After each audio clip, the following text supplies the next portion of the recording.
What's going on, guys? This is Marco from offsidefx, and today I will show you a little tutorial. I just recorded this 2 weeks ago, so I think my ideas are relatively fresh. And yeah, as you can see, I have the photo and I already made a cutout of the photo, a render, as you can tell. And that's how it starts now. As you can see in the background, I already did the lights behind the player. Here you have to notice I used the brush and I use this on a mode linear dodge. The mode I'm meaning here is the mode you can see on the top left corner of Photoshop. I will show you once it will appear now. Now in the background I do another thing. I just do, a glow. That's very helpful that we did the render of this, so we can do the glow. And I used the glow not on the render, but I made a copy of the render. And yes, I used the glow on the copy of the render. Here you can see on the top left, I have, the brush, then the size of the brush 700 and the mode, and it's linear dodge, linear abwedeln in German. And that's very important when you do the brush, the light dots, because it intenses, the dodge. But yeah, here in the background I already did this glow, and I decided to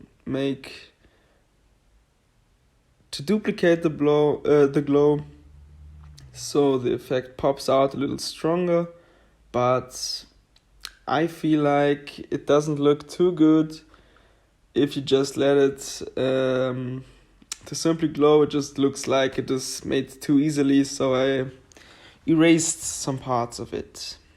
And that's what you can see in the group, this, black areas in the group. Now I duplicate the render again and I painted it all black.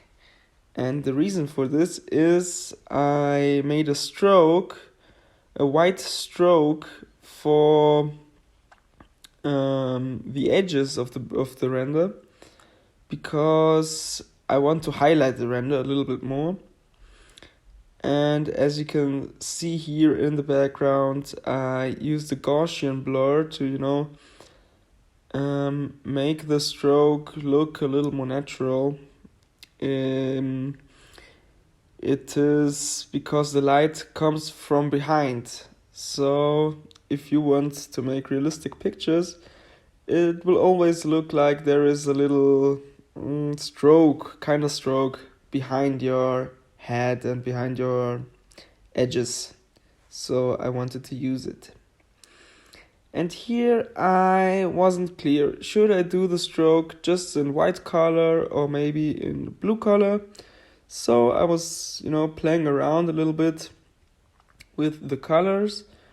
Here I used the shortcut using CTRL and Command on Photoshop and the U, button on your laptop, so you can play with the colors. And as I kind of always do, I always erase parts I don't like. I usually never use the stroke as it comes. As you can see here in the background, I always use layer masks and erase parts I don't like. Here I decided to go a little bit stronger. Did now a very big stroke of 10 pixels, duplicated it once and merged them layers and made the Gaussian blur again. And now I use, that's very important as well, the linear dodge for it, but it wasn't blurry enough, so I decided to blur it once again. And here I also tried out to color it in blue, but as you can see, this doesn't look too good, so I decided to erase some parts I felt like they were overdone That's very important for me at least as well. It shouldn't look overdone, but also not too simple. You always have to find the gap between. I always play a little around with layer modes, especially when I try to lighten something up. I choose between lighten, screen, color dodge, and linear dodge, and it's not easy to say which one you want to use. Here I even use soft light as layer mode, but I'm not happy with the result, so I will, delete them layers again, but I feel like it's very important to try out new stuff, to try just to play a little around with Photoshop. So I did that, and here it's really helpful that we did this cutout. Now I did a gradient map with a blue color tone, so I could make sure that the colorful parts in the background all went blue, which I felt like looked better to have this just in one color. And now in the background I chose the selective color correction. And this filter is my favorite filter in Photoshop. I really use this filter in every edit I do. So make sure to add this filter to your repertoire, since I feel like it's a very powerful one. I can't really explain what I'm doing. I'm just playing around with the colors, messing around, and in the end it should look like, my aim was to make them colors go more pop out. It's always not a shame or not forbidden to, make settings, for example, with the red tones, then go to the gray tones, make huge difference to them, but then go back to the red tones and, for example, make the red color more red, even more red. Something like this, something like that. Yes. Now, we already had the light in the background, but I felt like in this edit it needs a little bit more action. I wanted to have the light also shine a little bit in the foreground as well. That's one maxim, don't know if the word is correct. I really, for me at least, it nearly almost looks better when something's going around in the foreground as well. So if you guys send me a DM with your edits, this is one thing it always comes up when you ask me how I feel like or what I think about your edit. I usually always will tell you that I miss something going on in the foreground. As you can see now, I duplicated the main layer and made a clipping mask, and I set this on layer mode screen, so I wanted to lighten up some parts or make it more bright. And as always, I've added a layer mask where I erased parts that I felt like were too brighten with this look. So I decided to, erase them. It's so simple. The next step, as you can already see, I'm going for 2 gray layers. And they have to be gray because when you set them on soft light or overlay, excuse me, you shouldn't see a difference. That's very important when you go for the dodge and burn rendering, which I'm going for in the background already. First, I go for the dodge. Dodge simply means I zoom in the edit, and I'm searching for parts in the photo I want to highlight. And popular parts are, for example, the eyes, the light parts of the nose, and maybe the forehead. It always depends on the photo, to be honest with you. And now, usually I use overlay for the blending or for the dodge and burn method. But in this edit, it's really the first time, believe me or not, I'm using the soft light for the blending. Just because I was curious if it makes a huge difference, and yes, it really makes a huge difference. But I also feel like it's a cool look, and I'm really happy with the outcome. Although I'm, more trusted to use the overlay with the blending option of this gray layer.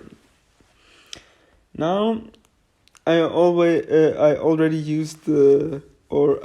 at the part of the dodge layer, which means I go for the parts of the edit I want to make a little more dark, or I want to darken. And yes, it's the addition of the dodge. I think it's, nothing to explain here really. It's important to, if you go to the right or if you watch the right, that you set a clipping mask. That's really important. And now I feel like I just made a check if it also worked on overlay, and it really does not work on overlay. So I quickly switched to soft light, to the layer mode soft light again. And of course I reduced the opacity, because if I would let it on 100%, it wouldn't look like a human being. That's what you have to have in mind as well. Now I went back to the light in the background, and I just wanted to extend the lightning volume of the background, so I made a duplicate of this layer and reduced the size of the layer, and just now finding a place for it, for the light to shine bright, as you can tell. And I also thought that this light would look cool behind the head of Xabi Alonso. But here you have to,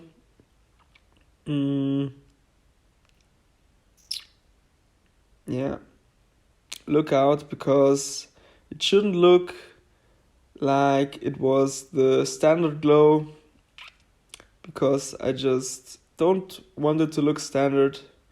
So yes, I've kept that in mind.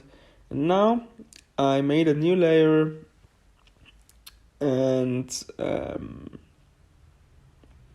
I'm using now the camera raw filter, which is really, really cool, a very cool filter to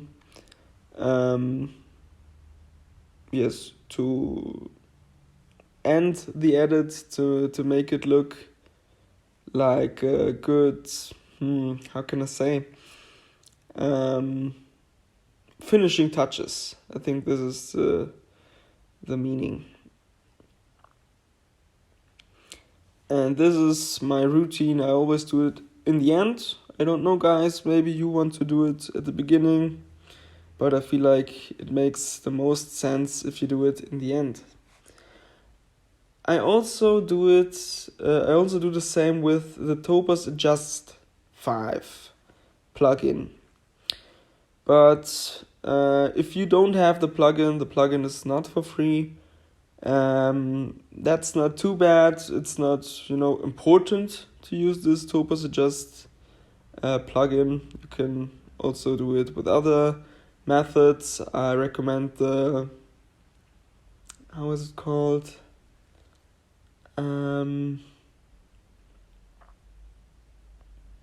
There are also different methods. I don't get the name right now. Excuse me for this. Methods to, end up your edit. You also don't have to do any routines at all. Just be creative and do whatever looks good. But that's what I usually do at the end of an edit. Now I felt like I would need something to make it. I don't know, I can't explain why I did this, but I feel like it would look much better if it had a little gradient from dark to bright from the bottom, but just a little decent gradient. And yes, one other routine of mine is this. I always use this setting, I love it. The lightning. As you can see now, some parts are lightened up too much now. Of course, I just erase them because why not? It's so important to erase parts that are too bright or too dark. Now at the end, I'm just adding my logo and do it in white color. And now I usually do this on the soft light, soft light layer mode, as you will see in the background now. And what I'm now doing is it doesn't look too good when I would let it down in soft light. So I made a new layer, applied the image, that was the word, and go for the Gaussian blur, just to make the ground of my logo on this particular part blurry, so it would look better. So now I'm really erasing all the Gaussian blur and I'm just applying a little bit on the edge of the Gaussian blur, so my offsidefx logo would look a little more, just better, just without this corny stuff of the photo. And that's it. Hope you guys like it. Bye bye.